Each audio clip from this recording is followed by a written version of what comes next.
За феновете на бързите скорости съм дошла да разпитам подробности за една бърза кола, която ще се състезава в Кондофрей на трак състезанието. Ще се представиш ли собственика на колата?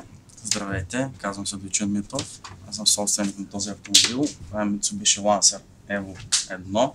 Ще подробности за колата. Колата е 2 литра, 560 конски сили на гумите, 4x4.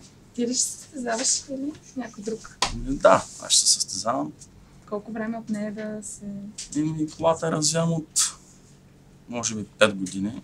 Всичко е много скъпо, нали, в този спорт. Нещо да пожелаеш на конкуренцията? Да са им здрави и бързи колите. С тази мощна кола караш ли по улиците бързо или?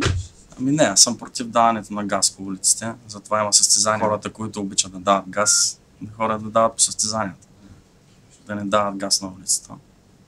Пожелаваме ти успех и си ми обещава едно кръгче с колата. Ще се видим на 26 и 27 април и успех на всички участници.